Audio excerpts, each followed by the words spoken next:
प्यारे बच्चों, क्लास 9 की मैथमेटिक्स न्यू बुक गणिता मंजरी का चैप्टर 8 एक्सरसाइज सेट 8.2 का क्वेश्चन नंबर 4। प्यारे बच्चों, ये वाला हम सोल्व करेंगे। बहुत सरल क्वेश्चन है।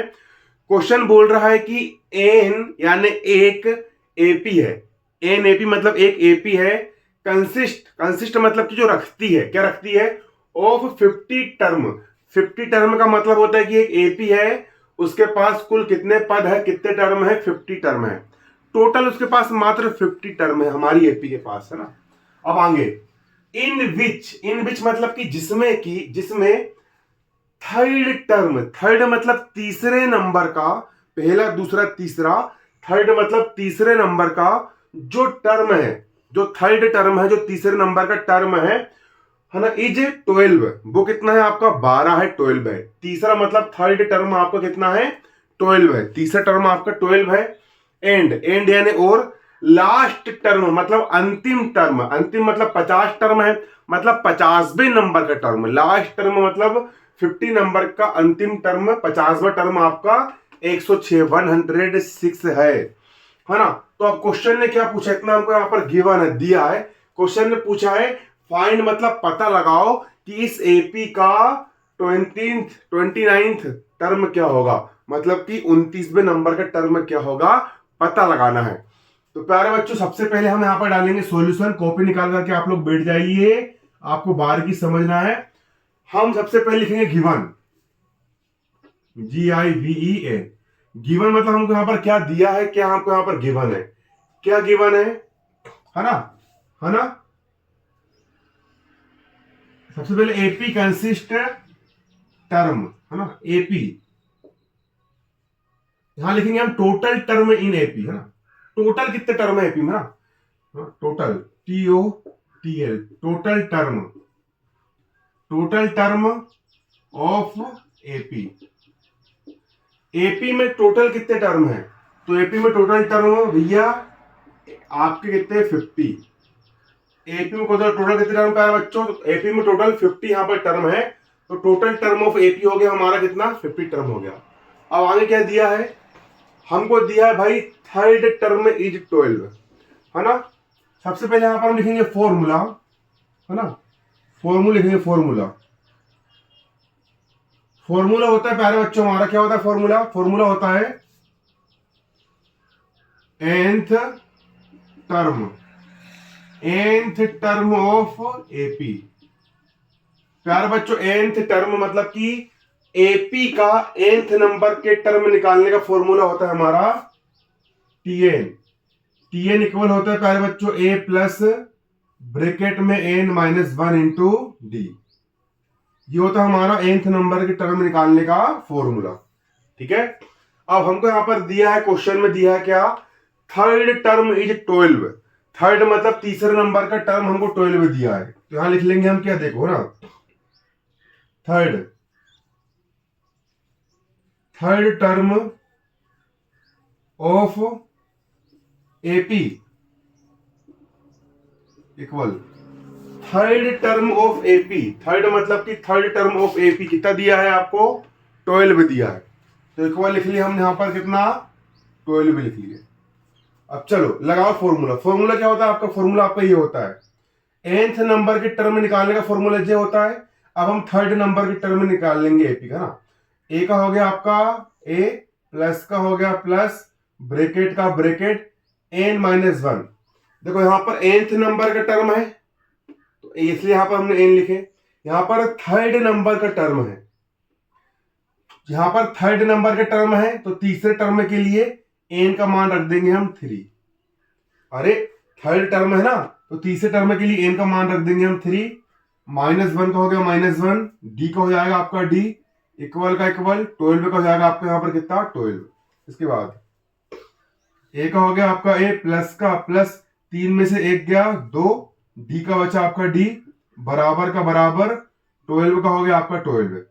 ये आ गया आपका एक इक्वेशन, इसको हमने बोल दी है इक्वेशन नंबर 1, ठीक है। अब इसके बाद हम आगे हल करेंगे। आगे हमको क्या दिया है, लास्ट टर्म इज 106। लास्ट मतलब कि आखिरी नंबर का टर्म, अंतिम नंबर का जो टर्म है, अंतिम नंबर का जो टर्म है, लास्ट टर्म, अंतिम टर्म इसका जो है वो कितना है, 106 है ना। यहां लिखेंगे last term of AP. Last मतलब कौन सा नंबर लगा, टोटल 50 टर्म है ना, तो लास्ट मतलब 15th, 50वां नंबर का ना। यहां लिख देंगे हम 15th term of AP equal 15th मतलब लास्ट टर्म क्या है यहाँ पर, लास्ट टर्म आपका यहाँ पर 106 है। तो लास्ट टर्म, लास्ट मतलब 15th नंबर टर्म आपका कितना है, 106। ये लिख दिया हमने 106। अब कैसे निकाल लेंगे, फॉर्मूला क्या होता है पहले बच्चों, ये होता है आपका a plus n minus one into d. तो यहाँ का आपका यहाँ पर a प्लस ब्रेकेट में n minus one into d, है ना। ये nth नंबर के टर्म निकालने का फॉर्मूला है। अब nth नंबर के टर्म के लिए यहां पर n आया, लेकिन हम निकाल रहे हैं 15th नंबर का टर्म, है ना। तो 15th नंबर के टर्म के लिए यहां पर n का मान जाएगा आपका कितना, ये जाएगा आपका 15th, है ना। इक्वल का हो गया इक्वल, 106 का हो गया 106, a का हो गया आपका a, प्लस का हो गया प्लस, 50 में से 1 गया 49, d का हो गया d, इक्वल का हो गया आपका इक्वल, 106 का हो गया आपका 106। ये हो गया आपका इक्वेशन 2, समीकरण नंबर 2। अब इक्वेशन 1 भी यहां पर हमारा आ गया है, इक्वेशन 2 भी यहां पर हमारा प्यारे बच्चों आ गया है। अब हम कुछ नहीं करेंगे, इक्वेशन 1 में से इक्वेशन 2 को हम माइनस कर देंगे, तो a और d के यहां पर हमारे मान निकल करके आ जाएंगे। तो यहां पर हम लिखेंगे, है ना, इक्वेशन 1 माइनस इक्वेशन 2, या आप पूरा पूरा ऐसा भी लिख सकते हो, subtract the equation 1 in equation 2। समीकरण 1 में से समीकरण 2 को हम माइनस कर देंगे, घटा लेंगे। चलो, इक्वेशन 1 आपका क्या दिया है, इक्वेशन 1 आपका यहां पर a प्लस 2d इक्वल 12 है। तो इक्वेशन 1 हो गया आपका a प्लस 2d इक्वल हो गया आपका 12, हो गया इक्वेशन 1। चलो, अब इक्वेशन 2 आपका क्या दिया गया है, ये आपका इक्वेशन 2 है। इक्वेशन 2 आपके यहां पर दिया गया है a प्लस 49d इक्वल का इक्वल 106। ये हो गया आपका इक्वेशन 1, ये हो गया आपका इक्वेशन 2। अब इक्वेशन 1 में से इक्वेशन 2 हम माइनस कर रहे हैं, करेंगे माइनस, तो यहां पर भी हो जाएगा आपका माइनस, यहां पर हो जाएगा आपका माइनस, यहां पर हो जाएगा आपका माइनस, इस तरीके से, ठीक है ना। माइनस कर रहे हैं ना, इस कारण यहां पर चिन्ह पलट जाते हैं, माइनस करने पर चिन्ह क्या होते हैं प्यारे बच्चों, पलट जाते हैं। देखो, ये प्लस वाला भी हो गया माइनस का, प्लस वाला भी हो गया माइनस का, प्लस वाला भी हो गया माइनस का। अब करेंगे माइनस, यहां लगा दिया मैंने, ये खींच दिया ऐसा ना। अब करो a माइनस ए में से a माइनस हो गया, बचेगा आपको कितना, 0। अब 2d प्लस का है और 49d माइनस का है।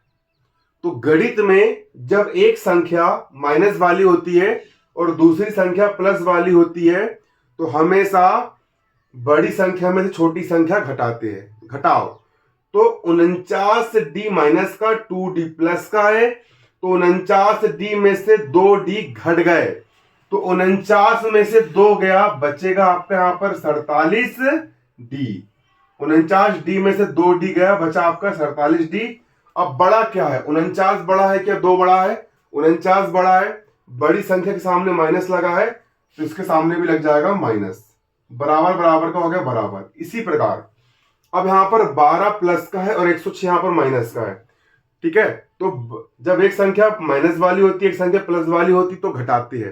तो 106 में से हम 12 को माइनस कर देंगे, घटाओ, 106 में से 12 माइनस करना है, रफ में कर सकती हो, डायरेक्ट 6 में से 2 गया 4, ठीक है, 0 में से 1 गया, बचा 9। तो 106 में से हम 12 घटाएंगे प्यारे बच्चों, तो बचेगा आपका कितना, 94 बचेगा। अब 106 बड़ा है क्या 12 बड़ा है, 106 बड़ा है, बड़ी संख्या के सामने माइनस का चिन्ह लगा है, इसलिए इसके सामने लग जाएगा माइनस का चिन्ह। चलो, इतना पहले आप इसका कॉपी में नोट कर लो, मैं हट जा रहा हूं, बोर्ड आपको दिख जाएगा साफ साफ। इतना कॉपी में नोट कर लो, क्योंकि इसके बाद यहां पर मैं इसको मिटाऊंगा और मिटा करके आगे हल करवाऊंगा ना। चलो, कर ली इतना नोट। चलो, अब इसके बाद हम आगे हल करेंगे।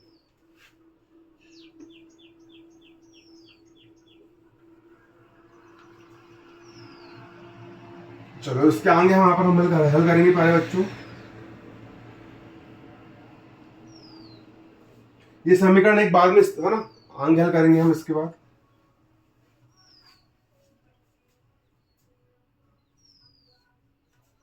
ठीक है, चलो इसके आगे -47D इक्वल आया -94। यहां आया -47D इक्वल आया -94।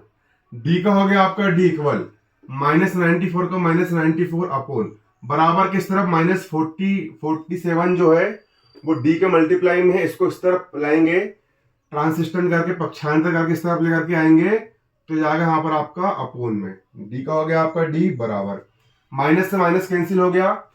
अब 47 1 जा 47 और 47 2 जा 94 है ना, 47 से कम 47, 47 दूनी 94 होता है, क्योंकि 7 दूनी 14, 4 दूनी 8, इस तरीके से ना। तो यहाँ आ गया आपको कितना 2 आ गया। डी की वैल्यू आपकी यहाँ पर कितनी आ गई 2 निकल करके आ गई। ठीक है, अब डी की वैल्यू को हम इक्वेशन 1 में पुट करेंगे। इक्वेशन 1 आपकी कॉपी में लिखा हुआ है, ठीक है ना। इक्वेशन 1 हमारा ये वाला था, ये था ना हमारा इक्वेशन 1 था ना, ये वाला इक्वेशन 1 ये इक्वेशन 1 था ना, यहां लिखा था मैंने मिटा दिया था ना। अब यहां लिखेंगे है ना d equal to put in equation 1। कहां पुट कर देंगे हम इसको हम इक्वेशन 1 में पुट कर देंगे। ठीक है, d इक्वल टू का मतलब होता है d का मान 2 आया ना, इसको इक्वेशन 1 में, इक्वेशन 1 हमारा क्या थी हमने मिटा दिए, ये था हमारा equation 1 a plus 2d equal 12। ये था हमारा क्या a प्लस 2d इक्वल 12 रख दो। a का हो गया आपका यहाँ पर a, प्लस का हो गया प्लस, 2 का हो गया 2। d की वैल्यू क्या है, d की वैल्यू 2 है, d की वैल्यू 2 हमने निकाले है ना, d की वैल्यू 2, तो d की वैल्यू रख देंगे यहाँ पर हम कितनी 2। इक्वल का हो गया इक्वल, 12 का जाएगा आपका यहाँ पर 12 का आपका यहाँ पर क्या हो जाएगा 12 हो जाएगा।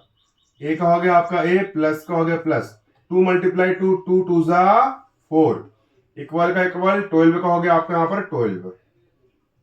ठीक है, इसके बाद a का हो जाएगा आपका यहाँ पर a इक्वल 12 का हो गया प्यारे बच्चों आपका 12 बराबर किस तरफ 4 जो है वो आपका प्लस में है, ये बराबर किस तरफ जाएगा तो 4 हो जाएगा आपके यहाँ पर माइनस में। a का हो गया इक्वल 12 में से 4 गया, बचेगा आपके यहाँ पर 8। ठीक है, 12 में से 4 हमने माइनस कर दिए तो हमारा कितना बचेगा, 12 में से 4 गया, बचेगा यहाँ पर प्यारे बच्चों हमारा 8, मतलब कि 12 में से 4 गया तो बचेगा यहाँ पर हमारा कितना 8, यहाँ पर हमारा बचेगा 12 में से 4 गया कितना बचेगा 8, यहाँ पर हमारा बचेगा। चलो, तो d की वैल्यू भी आ गई और a की वैल्यू भी यहाँ पर हमारी आ गई। चलो, अब हमको सिर्फ दो ही, जब भी आप यहाँ पर इस तरीके के क्वेश्चन सोल्व करोगे प्यारे बच्चों तो आपको ना 2 ही चीज पता होना चाहिए। अगर आपको एपी का कॉमन डिफरेंस डी पता चल गया और आपको एपी का फर्स्ट टर्म पता चल गया तो आप कुछ भी निकाल लोगे, अब आप सब कुछ निकाल सकते हो ना। चलो, अब क्वेश्चन ने जो पूछा है हम इसको वो निकाल करके दे देंगे। चलिए, क्वेश्चन ने क्या पूछा है प्यारे बच्चों, क्वेश्चन ने क्या पूछा है, क्वेश्चन ने पूछा है कि भैया फाइंड करो, पता लगाओ कि इसका 29th नंबर का टर्म क्या होगा। तो चलो है ना, अब हम निकाल लेंगे 29th टर्म क्या होगा ना। हाँ, तो 29th टर्म ऑफ एपी, अब हम एपी के 29th नंबर का टर्म निकाल लेंगे है ना। तो इसके लिए हमको एन की वैल्यू रखना पड़ेगा 29। ठीक है, हम 29 नंबर का टर्म फाइंड कर रहे हैं एपी का, इसलिए एन की वैल्यू रख देंगे हम यहां पर कितनी 29। चलो, अब एपी के जर्नल टर्म का फॉर्मूला क्या होता है मैंने आपको बता दिया था, याद कर लो, रट लो। एपी के जर्नल टर्म का फॉर्मूला, जर्नल